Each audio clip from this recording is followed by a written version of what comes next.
What's going on, Rock Band 4 fans? I want to do a review of today's DLC that came out. I just want to let you guys know there's no DLC next week, so there won't be any review, of course. So this first song is Luke Bryan, and I gotta say, this song actually surprised me a lot on the guitar. This is actually a really hard song on guitar. And if you've played a lot of country songs, then you know what to expect. There's a lot of banjo parts thrown in here, and they're actually quite enjoyable. There are some parts of the song that are definitely easier than the others.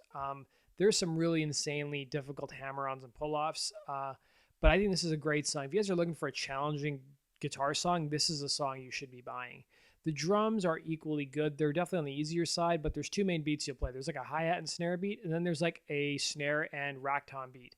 And there's some fun little fills and snares on the rolls on the snare that are thrown in there too. This is a really good song on drums, even though if it's on the easier side, you probably won't have very much trouble gold starring this song. The bass is probably the best out of the pack this week, and which is not saying a whole lot. There's enough going on here that it'll keep your attention, but I found there's a little too much stopping and starting. There's a couple instances where it gets a little too repetitive too, but the song is a combination of single notes and sustains. I would say this is probably one of the stronger songs of the pack. Let's go on to our next song of the week. Our next song is Blown Away by Carrie Underwood, and this song on guitar is fairly uneven. Like, it's fun during the verses, but the actual chorus is really boring. Like, you're playing these three-finger chords, and then you switch to like a different set of three-finger chords. But what's thrown in between is actually a good amount of fun. They're like a bunch of single notes that are sort of all over the fretboard. And then the ending of the song, they throw similar kind of notes at you as well. They're a little more crazier.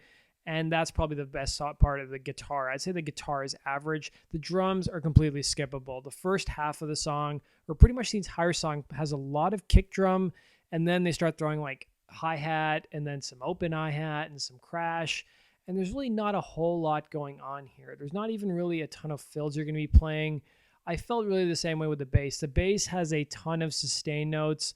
There's a little bit of variety thrown in terms of which buttons you're playing those sustains on. But overall, the bass is totally forgettable in this song. Let's go into our final song of the week, which is from Sam Hunt. Our last song is from Sam Hunt with the song House Party. Now, we had the other song Leave the Night On released as part of a Christmas pack a couple months ago, and that was probably one of my favorite songs we've seen in the last couple of months in terms of DLC. And this song on guitar, I actually had some fun with. There's some parts that are not as fun as the others, but I found the chorus was actually really fun. It's got that banjo you're playing. It's kind of tricky because there's a lot of hammer-ons and pull-offs thrown in, and then there's also a really fun guitar solo that sort of comes in towards the end of the song. I'd say this is probably the second best guitar song of the week, and it's probably easier than Luke Bryan's song on guitar. Definitely recommend you guys pick this up on guitar. The drums were a lot of fun too. This one was just as enjoyable as the Luke Bryan song, if not more. There's two kinds of basic beats. There's like a disco beat, and a lot of the beats revolve around the hi-hat, and then there's like a hi-hat and snare beat, but you don't have to play it as a disco beat if you don't want to. And that beat you can just play with one hand if you can play really fast. And that one is actually really enjoyable. There's lots of nice little fills thrown in as well. There's some open hi-hat thrown in.